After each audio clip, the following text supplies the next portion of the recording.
Hey everybody, Kemmer here, and this is the day after the night before. Hold on a second, that's not correct. This is the day after the morning before, the morning being the Burj2Burj Half-Marathon. Now, as a bit of a recap, I decided to do the half marathon as a replacement for my marathon training long run. So I had a 13K long run on a Saturday, which I skipped, and instead on Sunday, yesterday, I went and did the half marathon. So let's see how that went.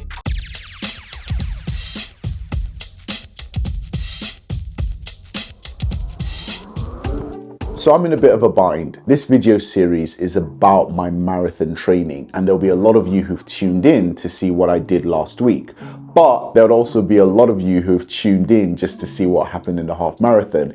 If that is you, click up there and it will skip you straight to the half marathon. For the rest of you, let me give you a quick recap of what happened this week. So starting with Monday, it was a 6.5 kilometer easy run. You'll remember from my runner training program, the easy runs, it asked me to do them at conversational pace.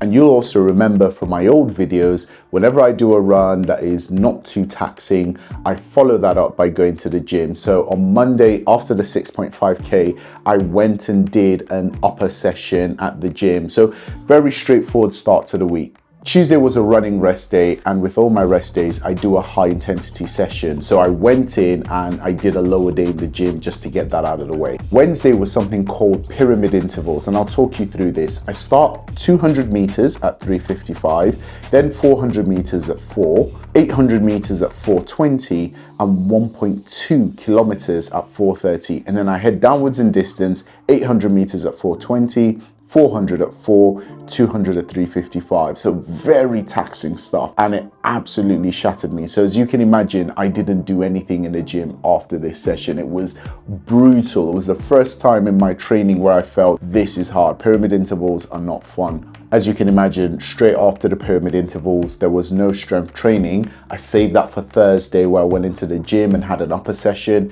It was a rest day from running, so I could just go in, have a really intense upper session. I had one eye on the half marathon coming, so I was thinking, where will I get a bit of rest? Because I would need a rest day before the half marathon. And then Friday was an easy run. It was 6.5K, easy run, straightforward, nothing too major. Now, normally I would go to the gym after an easy run, but I didn't want to put any stress on my legs whatsoever. Saturday became a rest day. I might have gone for a walk and done some stuff with my friends. It was a really calm, relaxed day because Sunday was the half marathon. Now, for those of you who didn't skip ahead, you've now caught up to the people who were too impatient. So I was up at 3 o'clock, had a shower, got myself ready. Then I caught a taxi to the location. There had been a change, a last minute change of the starting position. I'm not too sure how much more it had changed, but everyone seemed to have found their way there all right. So it was absolutely packed. 10,000 people registered to take part in the race. I don't know if they all showed up, but it certainly looked like a lot of people. The crowd was great, the energy was great,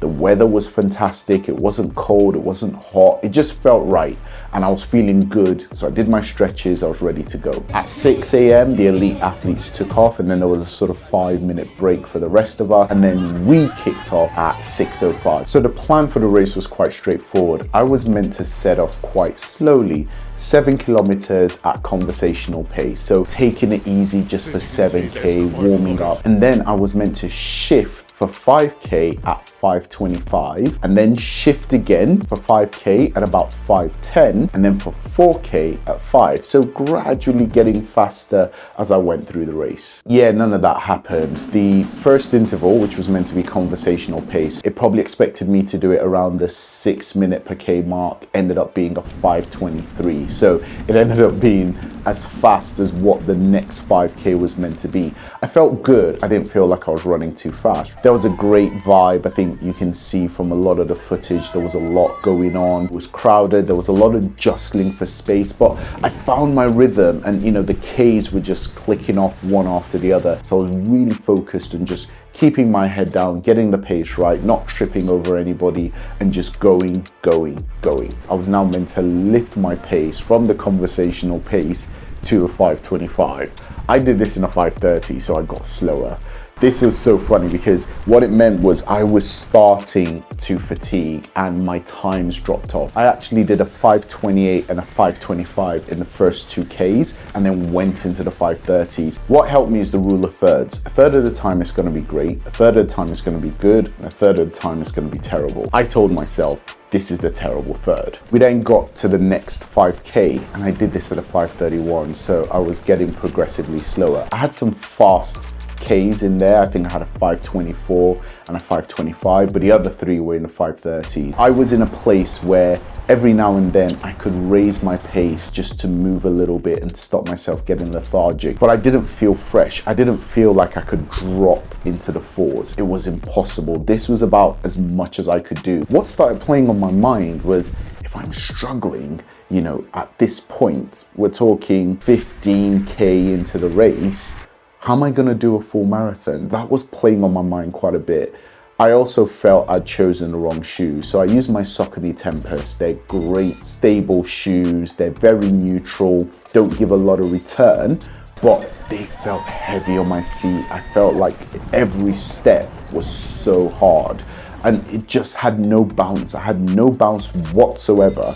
And that was really pushing me down in terms of where my mind was, how I felt. And I was struggling quite a bit, if I'm honest. Now, there was quite a lot going on. This is Dubai. It's Dubai where you're running up a road and 3 SUVs drive past and 2 are Rolls-Royce Cullinans. And it's Dubai where, as you're running along, you see a guy who's meant to be, I'm assuming, the Joker.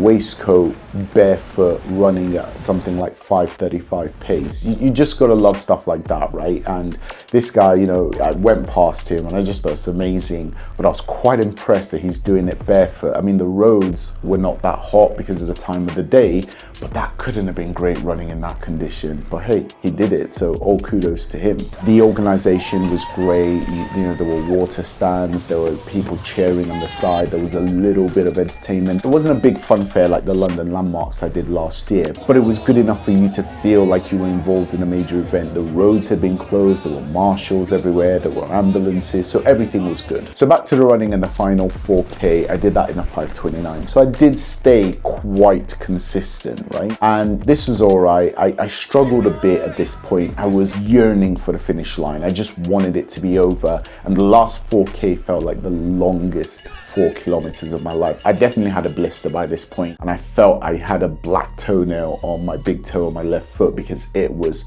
throbbing. It absolutely hurt. I was just kicking on, and I kept going. Lots of people cheering you on, so you feel good. And then, you know, I had friends waiting for me at the finish line, so I needed to show up looking good when I got there. I did the last 100 meters in 4:30 pace. I was like, I'm gonna stride over the finish line. I'm not coming over this finish line looking terrible. So I got there was Hannah waiting for me as always. She seemed happier to see me at the finish line than I felt about myself. So I went there, you know, got my medal, got everything. I was sore, I was tired, but as soon as I stopped, I felt fresh.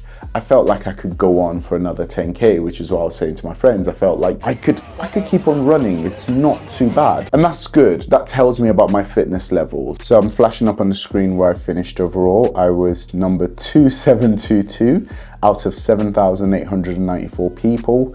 I finished 2,168 out of men and 529 out of the men aged 40 to 49.